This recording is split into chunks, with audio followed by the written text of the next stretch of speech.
Is a busted flush draw, maybe? Oh, he's called it. What a call. Wow. Unbelievable. Lee has run a very sophisticated bluff, Wow. and Persaud tracked him down. Not really his maps, mate. In England, it's like... Who's got the luck, the skill, and the poker face to take this one down?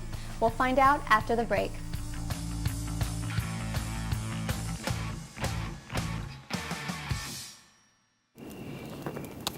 No one to play with? There's always partypoker.com.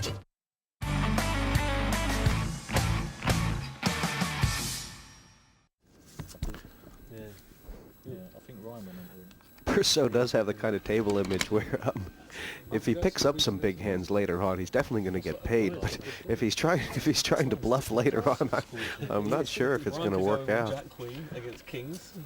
He's got two men to his left that he's going to find very difficult to bluff. That's a good point. Excuse me. Pass. Pass. Persaud lays one down. Yeah, no, he's done very well. Ace for Nathan. He plays very well. Raise to 6,000 total. 6,000 bet.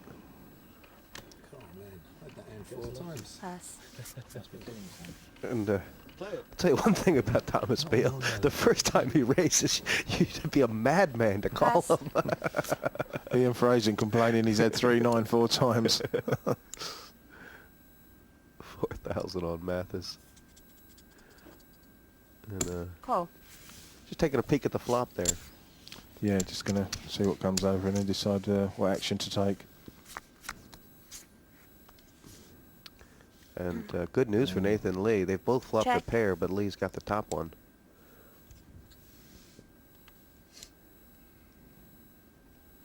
How does he want to play? Yeah, a bit here. 8,000. Called. There's a quick call by Reno, who needs a 9 or a 7. 7 would be interesting, wouldn't it? Just wonder if Nathan Lee is starting to worry Check. about his kicker. Yeah, he might be thinking I've got kicker trouble here. Think he might check this? No, I think he'll bet. 12,000. Queen has 12,000. also made a possible straight on board if Mathis had, say, a 10 jack.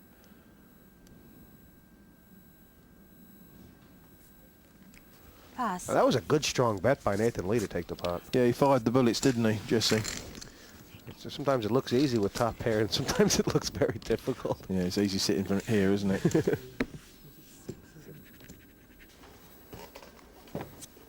Great instincts.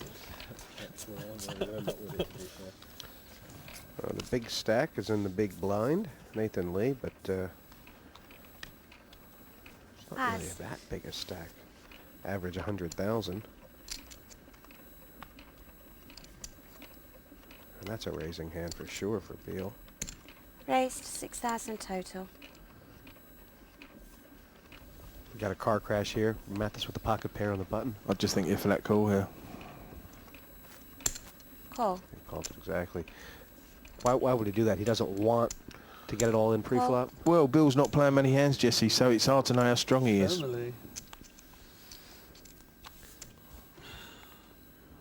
And what Mathis looks like he's about to do is create a huge multi-way pot. Persaud's in the small blind. There's already been a bet and 2 calls. That's 5,000. Is Persaud thinking about a re-raise here? He's not afraid to put his chips in Persaud. What would the thought process be? I think it's just cool. Call.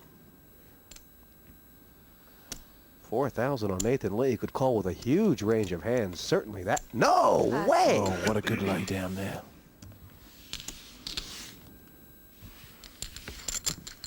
It's only 4,000. Great lay down. Mind you, if a 3 comes on the flop. Ace, deuce, deuce. It's hit nobody but Thomas Beale.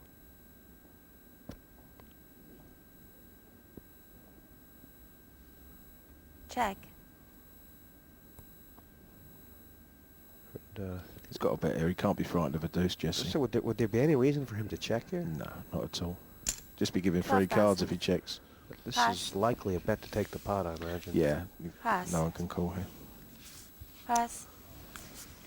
So the first big multi-way pot we have is over quickly on the flop. And the winner is Thomas Beale, who's making his tight image work for him. 2 pots and he is on the verge of the chip lead.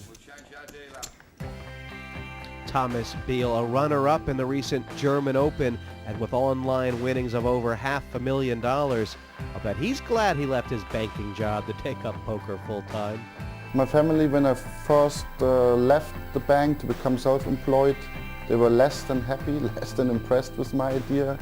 They said you need a real job, you need a secure income. When the success came and when they saw that I made a steady living out of this unusual job, then they started to respect the decision, and nowadays I think they're even a bit proud of me. And with that big result on German TV, Thomas becoming a bit of a sporting hero. But he's not the first one in the family. My grandma still plays competitive table tennis at the age of 85, and I supported her this year at the Veterans World Championship, where she won the title in the doubles event, and that's some kind of inspiration. She has been competitive all her life and still enjoys it at a high age, and that's quite something. I sent her my DVD from my last live tournament, and she starts to get the hang of things, what's going on at the poker table. End of the first level, and it is Nathan Lee out in front, but the tightest player at the table, Thomas Biel, no slouch himself. Are Ian Fraser and Reno Mathis in trouble? Yeah, I wouldn't say they're in trouble. There hasn't been that much action really. Any one of these 6, I feel, could still win it. Blinds will now be 2,000 and 4,000, which doesn't change things that much, but does make it a little more expensive once the raises and the re-raises start happening. And I wonder if Nick Purcell had the mind to be very aggressive the first level, but will he continue? I think he will. I think as the blinds get bigger, Jesse, the more aggressive players will get more aggressive. The 3 most aggressive players, Purcell, Nathan Lee and Ian Fraser, I think you'll see them get more aggressive at this stage. And this is exactly what Purcell was hoping for. He's been raising every time it's been his button, and now he's picked up a huge hand Raised to here. 12. And if he gets any action, he can really get on. Pass. I don't think you get any action. Well, there is that. It's kind of a shame, really. What's Ian Fraser got in mind? Fraser is a master of body language. Can he pick up strength here from Purcell? Apparently not. Call. Ian's decided to peel off a flop here. This is optimistic. Yeah.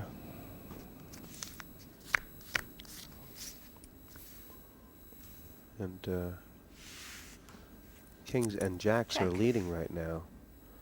But what does Fraser have in his mind? It's almost like he's decided that he's going to play a lot of pots with Purcell. Check. Yeah, you might think Purcell's weak here. Fraser might be able to get Purcell off this hand, depending on the turn card. Check, check. Here comes the turn. And it's made Ian 2 pair. 12. 12,000. This is a bit confusing. I mean, Ian may actually feel like he's got the best hand here. Mm. This is a difficult call for Nick, really.